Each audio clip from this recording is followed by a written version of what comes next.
Drone ఎగరేసిందని drone ఎగరేస్తే ఎవరైనా అనుమతి తీసుకోకుండా ఒక డ్రోన్ ఎగరేస్తే ఆ డ్రోన్కు 500 రూపాయలు ఫైన్ వేస్తారు అధ్యక్ష. కానీ పార్లమెంట్ సభ్యుడిగా కాంగ్రెస్ పార్టీ వర్కింగ్ ప్రెసిడెంట్గా నన్ను అరెస్టు చేసి జైలుకు పంపించి మామూలుగా దానికి 500 రూపాయల ఫైన్ ఉంటే బిలో 7 years ఉంటే రిమాండ్కే పంపరు, పోలీస్ స్టేషన్ బెయిల్ ఇవ్వాలి. కానీ అధికారాన్ని అడ్డం పెట్టుకొని అన్ని రకాల వ్యవస్థల మీద ప్రభావితం చేసి చర్లపల్లి జైలుకు పంపించి నక్సలైట్లు ఐఎస్ఐ తీవ్రవాదులు ఉండే డిటెన్షన్ సెల్లో ఒక కాంపౌండ్లో ఏ ఒక్క ఖైదీని లేకుండా 7 feet బై 12 feet ఉంటే అందులో 3.5 feet పండుకోవడానికి దిమ్మె ఉంటుంది, ఒక చిన్న బాత్రూమ్ ఉంటుంది అధ్యక్ష. 16 రోజులు డిటెన్షన్ సెల్లో ఒక్క మనిషిని చూడకుండా నన్ను నిర్బంధించిన ఆ కోపాన్ని దిగమింగుకొని రాష్ట్ర ప్రయోజనాల కోసం ఈరోజు పనిచేస్తున్నా అధ్యక్ష.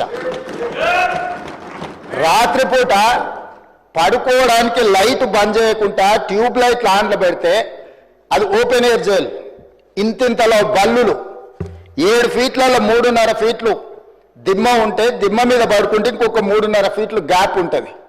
లైట్లు బంద్ చేయకుండా లైట్లు ఓపెన్ పెడితే అధ్యక్ష ఇంతింతలో బల్లులు 20-30 పైన ట్యూబ్ లైట్ ముందు పురుగులు తిరుగుతుంటే అది ఓపెన్ ఎయిర్ జైలు కాబట్టి పురుగులు వస్తే పురుగులను తినడానికి బల్లులు పరిగెత్తుతుంటే ఏ ఒక్క రోజు రాత్రి కూడా పడుకోకుండా మేల్కతో కూర్చున్న అధ్యక్ష.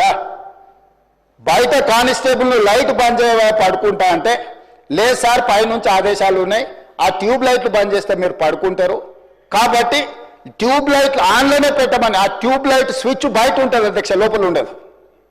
ఆ చిన్న బాత్రూమ్ చిన్నది, కూర్చుంటే బయటకు కనిపించేటట్లు ఉంటుంది అధ్యక్ష.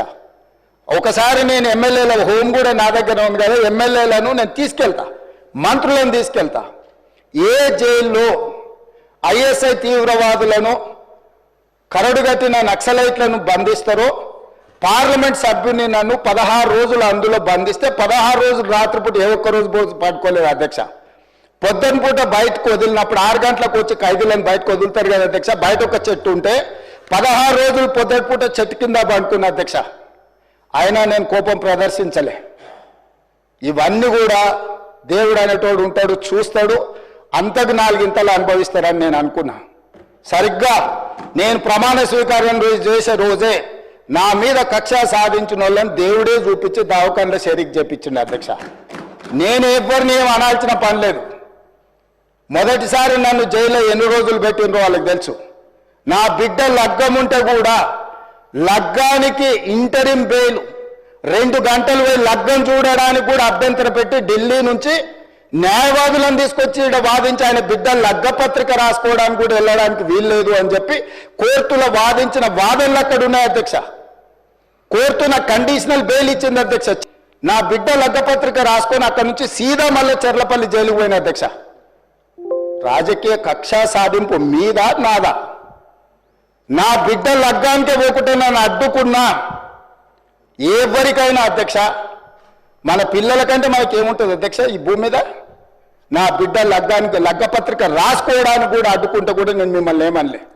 నేను పార్లమెంట్ సభ్యుడిగా ఉంటే, పార్టీ వర్కింగ్ ప్రెసిడెంట్గా ఉంటే ఎవరో జర్నలిస్టు డ్రోన్ ఎగరేసి వాళ్ళ విలాసవంతమైన బంగ్లాల వివరాలు తీసుకొచ్చి నాకు అందిస్తే వాటిని పత్రికలకు విడుదల చేసిన పాపానికి నన్ను అక్రమ కేసులు పెట్టి అదే చర్లపల్లి జైల్లో డిటెన్షన్ సెల్లో పెట్టారు అధ్యక్ష. 16 రోజులు నిద్రలేని రాత్రులు గడిపిన పార్లమెంట్ సభ్యుడిగా, పార్టీ వర్కింగ్ ప్రెసిడెంట్గా అయినా నేను కక్ష చూపించలేదు అధ్యక్ష. నిజంగానే నేను కక్ష చూపించదలుచుకుంటే మీ కుటుంబంలో ఒక్కరు కూడా బయట ఉండరు అధ్యక్ష. అందరు చర్లపల్లినే. నేను ఎలా ఎన్నికల ముందు చెప్పినట్టు మీకు డబుల్ బెడ్రూమ్ ఇల్లు మీరు పేదలకు కట్టియలే, మీ గ్యారంటీ కట్టిస్తే మీ కుటుంబానికి డబుల్ బెడ్రూమ్ ఇల్లు అని చెప్పుంటే అధ్యక్ష. ఎన్నికల హామీలు అమలు చేయలేదంటుంది కదా అధ్యక్ష. ఎన్నికలప్పుడు ఈ హామీ కూడా ఇచ్చిన. ఆ కుటుంబానికి చర్లపల్లి జైల్లో డబుల్ బెడ్రూమ్ కట్టిస్తా, కొడుకు కోడలు అల్లుడు బిడ్డ ఉంటే వేరే వేరే ఎందుకుంటారు, అందరినీ కలిసి ఒకటే దగ్గర ఉండేటట్టు కట్టిస్తాను. కానీ ఆ హామీ కూడా నేను అమలు చేయలే. ఎందుకంటే నేను విఘ్నత ప్రదర్శించాలనుకున్నా. ఈ అధికారం ప్రజలు ఇచ్చింది, ప్రజల సంక్షేమం కోసం తెలంగాణ రాష్ట్ర అభివృద్ధి కోసం పారదర్శకమైన పరిపాలన అందించడం కోసం నాకు అధికారం ఇచ్చిండ్రు. ప్రజలు ఇంత పెద్ద అధికారాన్ని, ఇంత పెద్ద బాధ్యతను ఈ వయసులో నాకు అప్పచెప్పింది నా కోపం కోసమో, లేకపోతే నన్ను నా పట్ల వాళ్ళు వ్యవహరించిన విధంగానే వాళ్ళ పట్ల నేను వ్యవహరించడానికి ప్రజలు నాకు అధికారం ఇవ్వలేదని విచక్షణను ఉపయోగించి ఈరోజు కూడా వాళ్ళ మీద ఇంతవరకు అక్రమ కేసులు పెట్టలేదు అధ్యక్ష. ఇంకా విచిత్రం, నాకు ఇంకా గమ్మత్ అనిపించింది ఆయన అధ్యక్ష. ఆయన ఏమైనా స్వాతంత్ర ఉద్యమం చేసి జైలుకు పోయింది అధ్యక్ష? ఏం చేసిపోయింది అధ్యక్ష జైలుకి? ఆయన ఏదో పెద్ద సానుభూతి. మేము పోలేదా జైలుకి? వరంగల్ జైలుకి నేను కూడా పోయిన తెలంగాణ ఉద్యమంలో. ఎస్ ఉన్నాం, అక్కడ బరాబర్ ఉన్నాం. మీరెందుకు పోయినరంటే నేను అడుగుతున్నా ఈరోజు.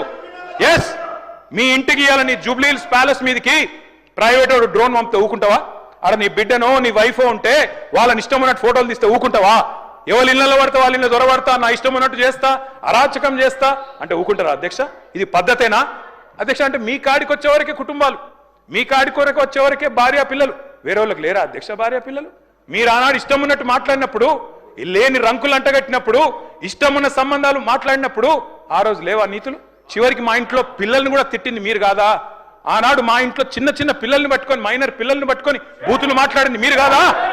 మీరేదో పెద్ద సానుభూతి కోసం మాట్లాడితే ఏం పని చేసిపోయినా మీరు జైలు. అయినా నేను అడుగుతున్నా ముఖ్యమంత్రి గారు, నేను అడుగుతున్నా అధ్యక్ష, జైలుకి ఎవరు పంపుతారు అధ్యక్ష? ప్రభుత్వాలు పంపుతాయా? కోర్టులు పంపుతాయి. కోర్టులో మీరు ఛాలెంజ్ చేసినారు, నన్ను రిమాండ్కి పంపొద్దు అని మీ లాయర్లు అడిగినారు. కోర్టు కాదు మీరు జైలుకే పోవాలని చెప్పింది. మేమేం చేస్తాం దానికి? రిమాండ్కు పంపేది మేం కాదు సార్, మీరు కాదు. ముఖ్యమంత్రి గారు హుంకరిస్తున్నారు. నేను అనుకుంటే అక్కడ ఎవరు మిగిలరు. నువ్వు ఏమనుకున్నా ఏం ఫరకు పడదు, నువ్వు ఏం చేసుకున్నా ఏం ఫరకు పడదు. నువ్వు అనుకుంటున్నావేమో పదవి శాశ్వతం, అధికారం శాశ్వతం. ఏది శాశ్వతం కాదు అధ్యక్ష. నేను కోరుతా ఉన్నా, ముఖ్యమంత్రికి అపరిమితమైన అధికారాలు ఉండవు. ముఖ్యమంత్రికి అపరిమితమైన అధికారాలు ఉండవు. ఎవరిని పడితే వారిని జైలుకు పంపే అధికారం ఉండదు, కోర్టులకు ఉంటుంది. నిన్ననే కోర్టు పాత్ర తీసుకున్నారు ఈ ముఖ్యమంత్రి గారు. ఇందాక ఏదో గోవింద సినిమా చెప్పింది కదా, ఆ పాత్ర ఆయనకే సూట్ అవుతుంది అధ్యక్ష.